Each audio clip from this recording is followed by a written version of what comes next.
Bienvenidos a De Debate. Hoy nos vamos a adentrar en un fenómeno de comedia digital que está dando mucho que hablar, el Mesías del Sketch.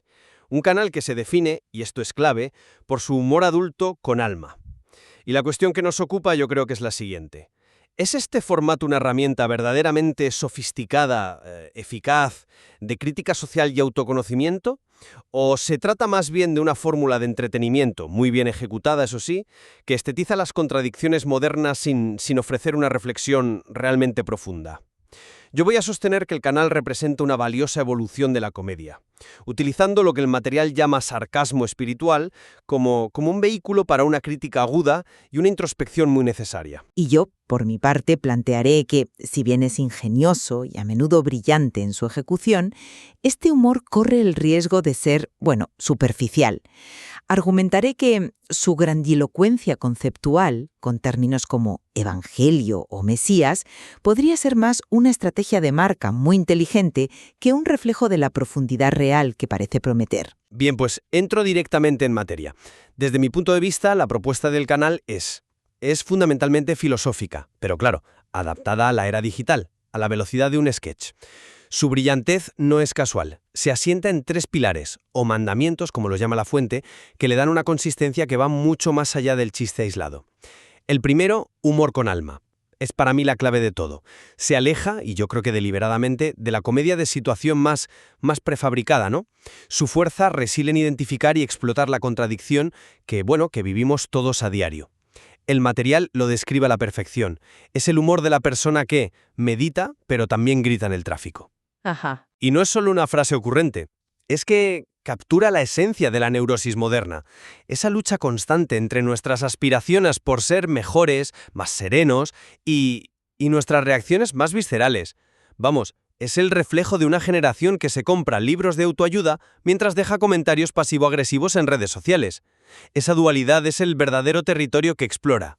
Entiendo perfectamente la atracción de desenfoque, y es innegable que tocan una fibra muy reconocible. Pero no es precisamente ese el problema, que es demasiado reconocible. Espera, déjame terminar con los otros dos pilares porque creo que se refuerzan mutuamente. El segundo, crítica social con carcajadas, funciona como un bisturí social. Hay una frase en el análisis que me parece su declaración de intenciones más lúcida. La verdad os hará libres, pero primero os hará reír. Esto encapsula su método a la perfección. La risa no es el fin, es el medio. Desarma al espectador, baja sus defensas y permite que la crítica, a menudo sobre nuestra propia hipocresía, pues cale sin la resistencia que generaría un discurso más solemne. Y finalmente, su humor ilumina. No se contenta con la carcajada, busca provocar pequeñas epifanías, momentos de claridad sobre verdades incómodas de nosotros mismos. Al reírte del personaje que enciende incienso para la abundancia y un minuto después le desea un karma terrible a otro conductor, te estás riendo de ti mismo. Es una pequeña dosis de autoconciencia servida en una píldora de comedia. Y eso hoy en día me parece de un valor incalculable. Vale, de acuerdo. Te he escuchado y sí, coincido en que es una comedia inteligente. Su capacidad de observación es aguda, de eso no cabe duda. Sin embargo, toda esa construcción sobre su, profundidad filosófica, a mí me genera serias dudas. Me parece más una pose, una construcción de marca muy astupa, que una realidad tangible. A ver, analizando tu primer punto, el humor con alma, me pregunto, ¿es una reflexión verdaderamente original o la explotación de un arquetipo ya muy conocido, el del gurú moderno frustrado? La contradicción es un recurso efectivo, muy relatable, sí, pero que algo sea relatable no lo convierte necesariamente en transformador. Es lo que yo llamaría un humor de reconocimiento, no de revelación. El público se ve reflejado, asiente, sonríe, pero no se siente desafiado a cambiar nada, simplemente se siente validado en su neurosis. En cuanto a la crítica social, la comedia siempre ha sido una herramienta para esto, ¿no? Desde Aristófanes. La pregunta es, ¿qué aporta realmente de nuevo el Mesías del sketch? Porque se podría argumentar que, más que desafiar a su audiencia, lo que hace es reafirmar las creencias de su nicho, de sus feligreses. Reírse de los gurús de Instagram es apuntar a un blanco bastante fácil y seguro para su público. No hay un riesgo real ahí. Y por eso creo que su humor, más que iluminar, lo que hace es rematar. Proporciona un golpe cómico, un momento de catarsis, sí, pero no una introspección duradera. La propia terminología mesiánica delata una autoconciencia de su exageración, un guiño que nos dice «no me tomes tan en serio», lo cual, irónicamente, socava su supuesta profundidad. Pero es que esa ironía es parte del mecanismo, no es una debilidad, es una fortaleza. Y un punto clave para entenderlo es la dinámica de los personajes, el Mesías y la azafata. Para mí, su interacción es la metáfora central y más brillante del canal. La secuencia que describe el material, el gong Cern, interrumpido por el zapping de la tele, el suspiro existencial del Mesías y el zapatillazo final de ella, es un microcosmos perfecto de su filosofía. Representa la aspiración espiritual, la búsqueda de la paz, chocando de frente con la banalidad, el ruido de la vida moderna. Y la tensión no se resuelve con una lección ni con un diálogo profundo. Se resuelve con el absurdo de la realidad, con un golpe cómico y terrenal. Es una genialidad conceptual comprimida en segundos. Perdona, pero ese argumento no me convence en absoluto. Veo la potencia del gag, es memorable, claro, y define la marca, pero yo lo enfoco de otra manera. Esa dinámica que describes como una genialidad conceptual, a mí me parece una simplificación excesiva. Reduce un conflicto interno y social muy complejo, la búsqueda de sentido contra el caos, a un recurso de comedia física, casi de slapstick. Espera. Cuando dices que es un microcosmos de su filosofía, ¿a qué te refieres exactamente? O sea, ¿me estás diciendo que su filosofía es que la vida moderna, pues, inevitablemente aplasta cualquier intento de espiritualidad con un zapatillazo en la cabeza? No es que lo aplaste, es que conviven en una tensión constante y absurda. El zapatillazo no es una conclusión filosófica, es la representación de esa interrupción perpetua.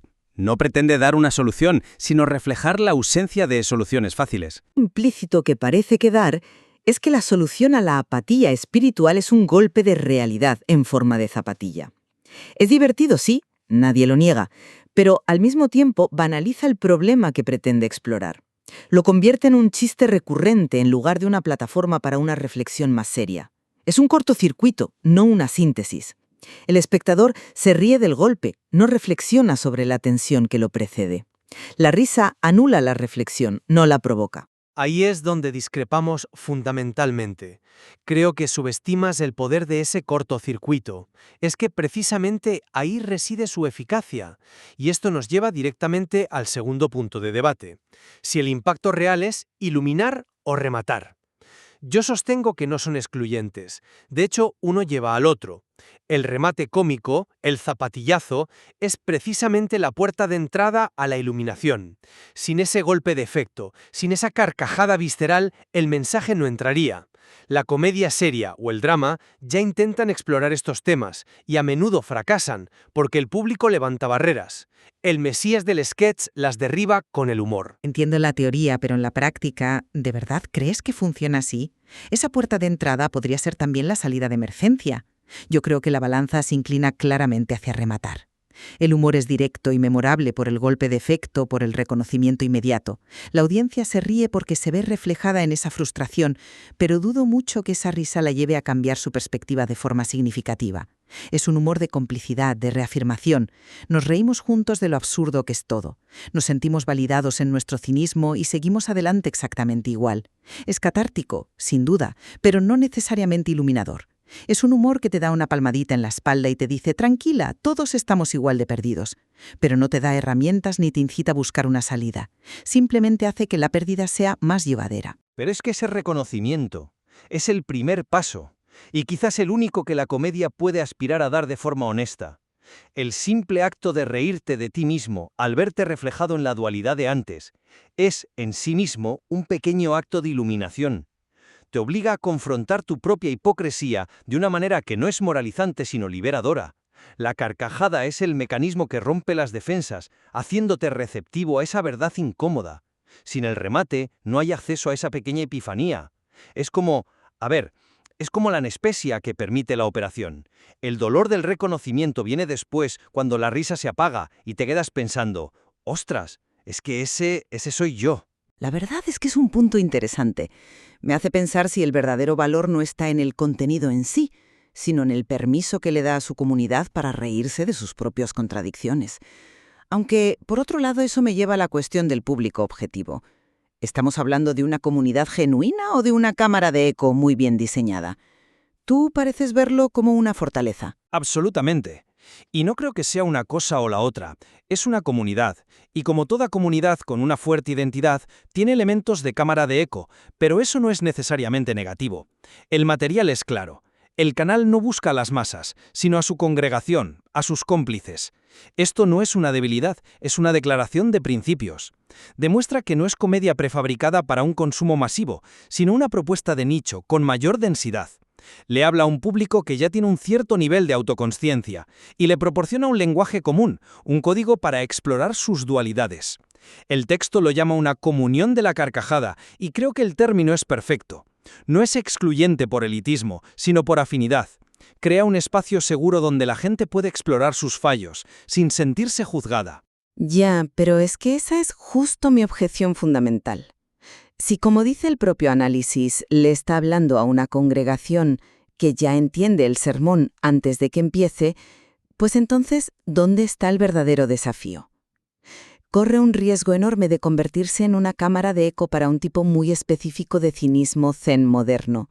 En lugar de ser ese bisturí social del que hablabas, se convierte en un club privado donde todos se ríen de las mismas cosas que ya consideraban ridículas antes. No hay confrontación real de ideas, no hay un verdadero cuestionamiento. Simplemente se validan unos a otros en su visión del mundo. Es humor para iniciados, y eso limita su capacidad de ser verdaderamente subversivo. Un verdadero mesías, aunque sea cómico, debería incomodar a sus propios seguidores de vez en cuando, no solo darles la razón. Te concedo que existe ese riesgo, pero creo que la incomodidad la provoca al volver el espejo hacia ellos. El sketch no se ríe de un otro lejano, se ríe de las prácticas y contradicciones de su propio público. La crítica no es externa, es interna, y eso requiere valentía. Es fácil criticar a los que no piensan como tú. Lo difícil es hacer humor con las vigas en el ojo propio, y creo que ahí aciertan de pleno. Quizás, pero para mí la pregunta sigue en el aire. ¿Ese espejo les muestra algo que no sabían o simplemente les devuelve un reflejo favorecedor de su propia irónica autoconciencia? En fin, resumiendo mi postura, el Mesías del sketch es un formato de comedia valiente y necesario.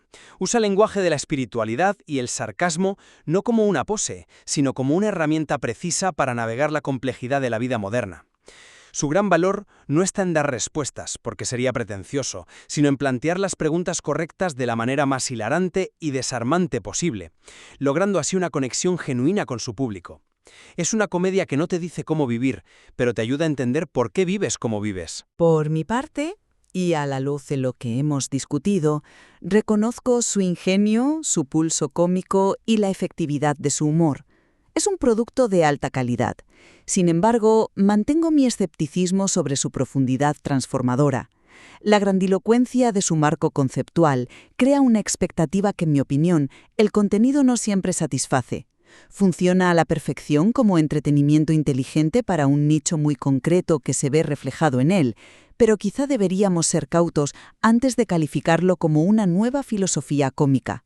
Es un excelente analgésico para las ansiedades modernas, pero no estoy segura de que sea la cura. Creo que ambos coincidimos al menos en que el canal identifica con una agudeza notable una tensión clave de nuestra era. Esa búsqueda constante de trascendencia en un mundo absolutamente saturado de banalidad. Diagnostican el malestar contemporáneo con una precisión envidiable. Sí, en ese diagnóstico estamos completamente de acuerdo.